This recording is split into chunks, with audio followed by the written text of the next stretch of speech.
Hi there. This is Celestial Creativity. My name is Celeste Campbell, and I love to paint and make up stories. That's why I make videos of my paintings and I make stories that go with them. This one is called In Defense of Dragons. I am a princess, and I've come to defend my dragon's honor. I have seen the declarations of war, the posters lining the tavern walls, the promise of a handsome reward for each severed serpent's head. I've seen the wannabe heroes sharpen their blades, fantasizing of fair maidens to be set free.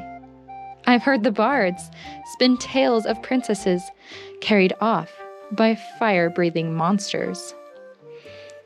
I cannot deny the rumors, but I want to set the record straight. There are men who are honorable, men who become charitable lords and kings, men who serve their kingdoms, men who live like legends. And then there are men who lie and cheat and steal. Dragons, too, come in all shapes and sizes. Dragons who take young girls from their families. Dragons who burn villages. And dragons who save princesses. Like my dragon. You see, the villain of my story is not a dragon, but a prince. Once upon a time, there was a kingdom with an ambitious king and queen. The eldest daughter was ruthless and talented with a sword. She became a crusader.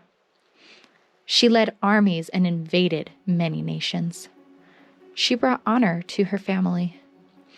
The next daughter was business-minded. She led expeditions. She expanded trade in the land. She also honored her family.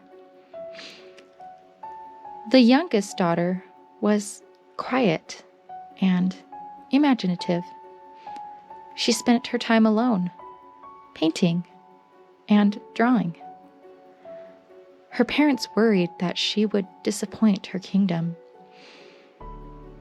So a marriage was arranged. She would marry the prince of a wealthy kingdom. But the princess did not love him. And she ran away. That's when I met my dragon. I crossed paths with him in the late evening. I was wary, cold, and utterly unsure of myself. He offered me a cozy place to stay in his lair. Now, let me make one thing clear. I never planned on becoming a dragon's princess. I thought I would stay with him only until there was another option.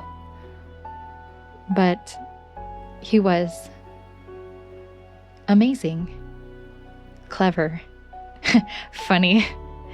We stayed up late and laughed and laughed and laughed. The next thing I knew, weeks had become months. I painted. I drew. I wrote stories. I made friends in a nearby village. I was free. I was happy. Every once in a while, I felt guilty. Was I doing enough? Was I pulling my own weight? Was it okay for me to live like this? My dragon always reassured me that he was happy to care for me. He simply enjoyed my presence. Now, I raise my sword. When I heard the decree, I could no longer stay silent.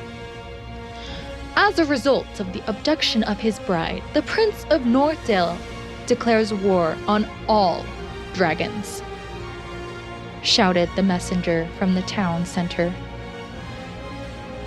Perhaps there are princesses who wish to marry wealthy lords. Perhaps there are princesses who wish to explore the far reaches of the land. Perhaps there are princesses who wish to make their mark on the world. Let them. Let them be. And then there are princesses who love their dragons. Let them be.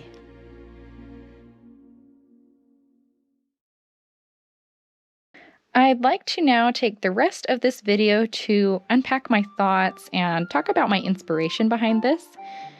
While there are many different directions and meanings that you could get from this story, and I had to really think about what direction I wanted to take with this recording.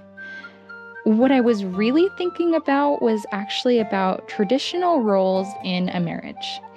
And what got me thinking about this was actually my marriage. I've been married for 3 years now, and recently I found myself in a more traditional wife role, meaning my husband, Chase, was working full-time and I stayed home. To give this some context, let me explain how this all came about. We were looking for an apartment about a year and a half ago, and the question came up of who or how much we should work. At the time, I had a few freelance graphic design clients. And projecting into the future, Chase and I are really excited to have kids. And we'd really like at least one of us to stay at home with them. So what we ended up deciding was that I should stay home and build my business, and Chase should go to work full-time. That way, I could be home with our future kids. Chase would like to eventually be home with them, but it seemed more realistic that in the beginning, only one of us would be able to. Now, there are many factors playing into this decision. One of them is what I already said. I had a few clients. 2, I am actually going to be the one feeding our future baby. The decision was never made purely because I'm the woman, but it did play a part. At first, when we made this decision, we divided up our expenses so that my business could pay some of the rent. But that was really stressful for me because my work wasn't consistent. I found myself unable to have fun or to even stop working because I felt so much pressure to make money.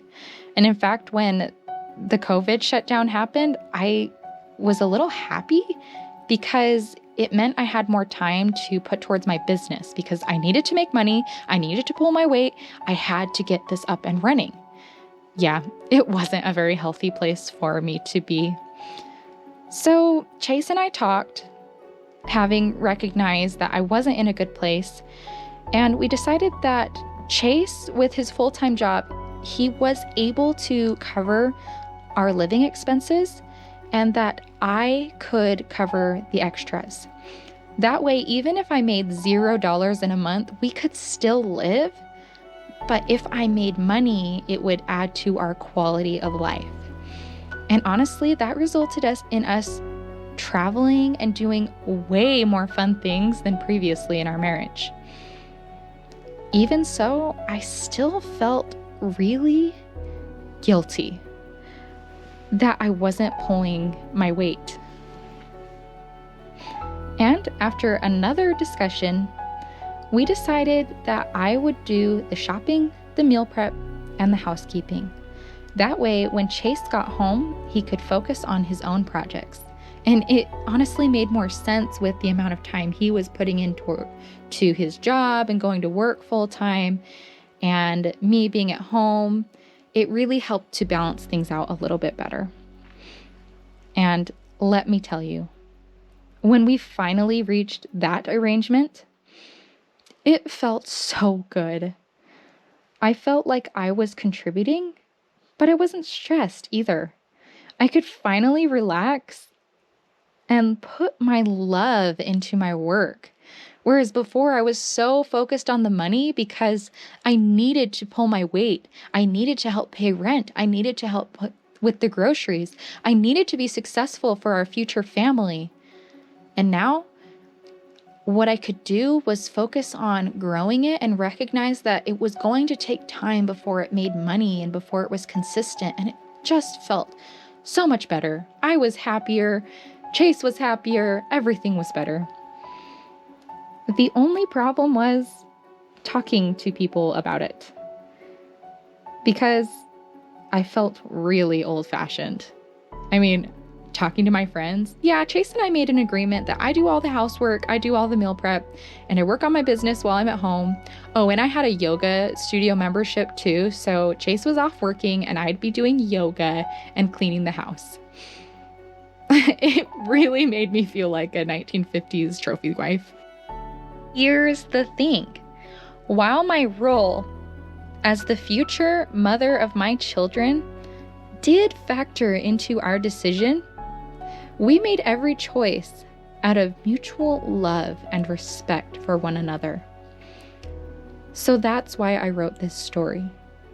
I want to defend people's choices.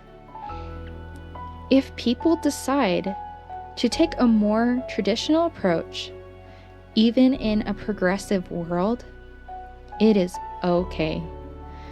I've had so many voices, both from my past and from people around me, from Facebook posts, that have really made me feel like I wasn't a feminist for having a more traditional role in my life. But the thing is, I feel so much better. I feel like I'm progressing towards my goals. I feel supported, and I feel like I'm supporting my husband as well. I had another realization too. And it was that even if I lived in the 18th century and I was considered my husband's property, if I was married to Chase, I would still have a fantastic life. And that's because he's a great husband. He's one of the good dragons. Now, I'm really glad I'm not his property and that I live here and now.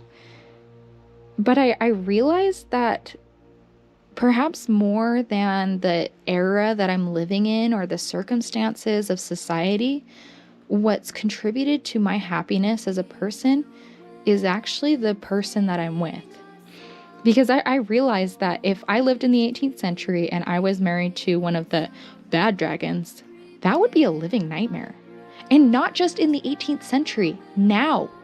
If I lived in the modern world and I was married to an abuser, that would be a nightmare. And it breaks my heart that there are women out there, there are princesses out there who get stolen by the bad dragons in modern day. So, side note, if you're going to get married, make sure it's a good dragon.